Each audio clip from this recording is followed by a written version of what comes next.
我最近在家琢磨千层蛋糕到底能不能做1000层。我找了个教程一顿神算，发现只要厨房举架够高，这事儿没啥难。但是当我干上之后，我发现我少算了一个变量，就是能力。我看那老师1分钟能烙好几张饼，但我们2分钟只能烙出3张饼。那么也就是说，不吃不喝不尿尿，光烙饼皮就得30个小时，要全做完就得50个小时不合眼，那还吃啥蛋糕啊？那不他妈直接吃席了吗？后来就决定干到明天早上新突突，看看到底能干出多少层。完干的着急，就决定不夹馅了。我们给榴莲都吃了，好家伙，第3天打嗝还反味呢。然后分了2个转台抹奶油，寻最后再合一起，这样能快点。他俩干的吧还像那么回事儿，但我俩干这个怎么看怎么跟小胖连线啊。这也就是自己家吃，这要出去卖去，别说给钱了，都能给我2个大逼斗。后来我俩实在不招人待见，就打奶油去了，打了一宿，越打越上头，早上胳膊都不一边粗了。当时直播间还有人计时呢，打一盒奶油大概3-4分钟，我弟都看懵了。他说别人打奶油用的都是大臂发力，咱家不是啊，咱家全靠2臂。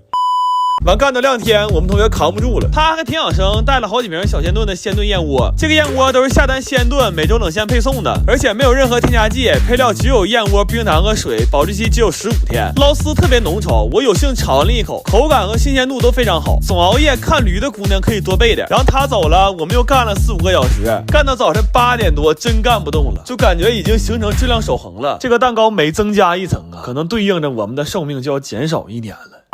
最后这俩加起来也就将近400层，干了20个小时才干这么高。我最开始居然还考虑过举架不够怎么办，我可真幽默。我对这个世界最后的善意就是没把他俩合起来，这玩意儿你说不切开谁能分清它是地雷还是千层？不过我算了一下，要准备的好，2天1宿是完全有可能干出一个真正的千层蛋糕的。我打算缓1个月再挑战一次，但最近肯定是不可能了。这点玩意儿打包了30多盒，我们吃了2天，第3天这个奶油味和榴莲味一起反上来的，我太让人纯醉了。我最近特别馋无骨鸡爪，尤其是想起缩鸡爪的声，馋的都睡不着觉，但总害怕外面卖的真是老奶奶啃的或者药水泡的，就干脆买了500根鸡爪子，决定自己在家做了。然后看了好多去骨的教程，感觉也不难，但干上发现是感觉的不准。那给我爪子都干散架了，鸡爪子还很完整。然后发现很多人说用嘴啃得快，我们试了一下，的确非常快。用工具去1根的时间，用嘴能嗑2到3根，而且只要牙没缝，完整度还特别好。就这完整度会好到什么程度呢？好到他妈跟外买的是一样的。后来我发现用嘴啃的最大障碍不是牙口，是肠胃，因为啃1个鸡爪起码得下10几口，完就整的满嘴全是油。也就是说产量只取决于能咽下多少油。我本来还想再用工具试试，但这人一旦走了捷径啊，他根本就回不去了。这一下子直接大洗牌了。那天看直播的有印象吧，在工具时代的时候，我弟也是有人给擦汗的狗老师，但突然退化到原始时代了，我弟只能沦为给人擦嘴的狗老弟了。但用嘴啃吧，看不见就那么地了。问题这是明厨亮灶啊。后来就决定一人拿个盆，自己啃自己的，正好口味也自己调了。这一宿去骨去的都给我看麻了，完寻活动活动，正好试试在唯品会新买的衣服。最近他们年终大促，满地羊毛可薅，搜狗送都贼划算。这双明星联名款到手才花几十，而且尺码不对还能喊顺丰上门换。夏天到了，这 T 恤啊、短裤啊都赶紧点评论区安排上呀。后来试完了，天都亮了，但还有小半锅鸡爪子实在整不动了，就决定给它卤了。就在这一刻，我突然觉得人类的悲欢有那么一点相同了。这个世界上只要有人凌晨4点起床出门炸大广，就一定有人凌晨4点没睡在家炸鸡爪子。鸡爪卤完了，正好早上9点半，在楼下早餐铺买到了最后一屉包子。然后我不知道啥毛病，吃红豆粥都觉得嘴里苦，就进屋打了几根冰激凌，正好寻凉快凉快。等我出来的时候，眼泪都掉下来了。说好了隔人啃隔人的，这一宿看的恨不得上厕所都抱着。完我弟困得迷得糊的，打包全给打串了，我当场心梗了。我上个月烤鸭烤的不是挺成功的吗？于是这个月我飘了，我又花重金买了个烤乳猪的配方，寻思试试这玩意儿在家能不能烤明白。这配方第一页赫然写了4个大字，叫皮不能破，但我选择了选择性失明，因为剔骨实在是太难了。后来我干脆自己制定了一条标准，就是所有在我手里处理过的猪，只要它身上的口子少于我手上的口子，那烤完之后我认定它就是一只好猪。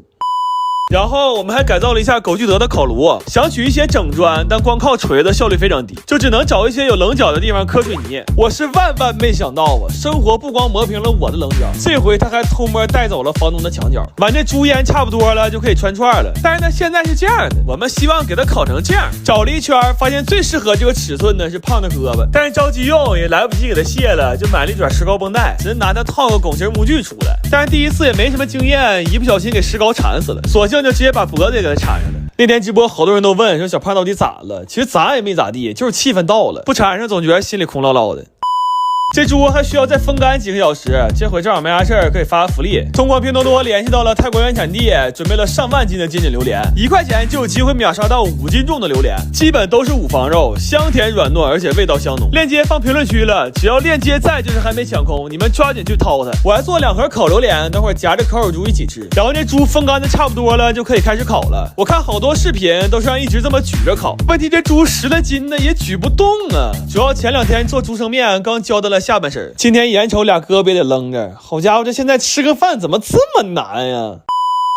我们一共准备了2只猪，原本是打算1只烤光皮儿，1只烤麻皮儿，结果最后2只都烤成了糊皮儿，但这一点都不耽误它好吃。来个小猪腿儿，再蘸上酸辣酱，我天哪，给我香的一愣一愣的呀！然后我看人吃烤乳猪，最后都得摔个盘子，但我也没舍得。不过该有的仪式感还是得有的。我散步了一圈之后，决定把小胖的石膏锤了。敲完这一锤，我们的夏天就结束了，因为现在哈尔滨晚上已经不到10度了，这才8月份呢，太他妈不尊重夏天了。我最近不是做了好多自制的东西吗？但是翻车的太多了，我怀疑这个房子 Wind Water 不行，所以密谋了好久，决定搬个新家。但是这仨活爹搬家公司怕碎，多数都不接，路程其实就10几公里，我决定拿手推车给他推过去，就当团建的。完怕路上饿，还做了不少蛋堡，肉馅放的这个乌江青盐榨菜，升级减盐30%，提味增鲜，老人小孩都能放心吃。然后我们现在住这个房子吧，是6楼的楼梯房，这仨爹加起来得有500多斤，完还没个拎手。下楼下了6个小时，我上一次因为下楼直不起腰，还是在7年前，那年我他妈下了个泰山。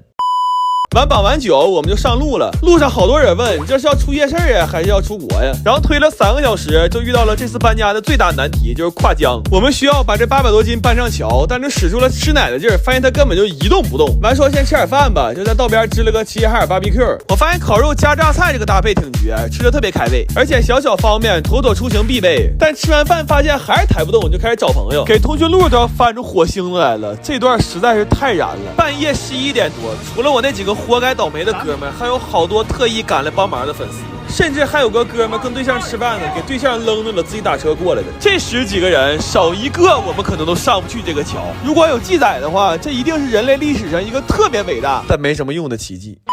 后来感谢了各位爸爸，但余生的路我们还得自己走。有个哥们给留了个拖车绳，这算救了大命了。过桥的时候，上坡就拖着走，下坡就推着走。虽然中间推车抛锚了几次，但还算顺利。然后就一直那么走啊走啊走啊，感觉这一宿给身高磨没2厘米。后来遇着个出来晨跑的大爷，他说：“你们这是要去西藏吗？”我心说西藏在哪儿我是不知道了，但西天可能是越来越近了。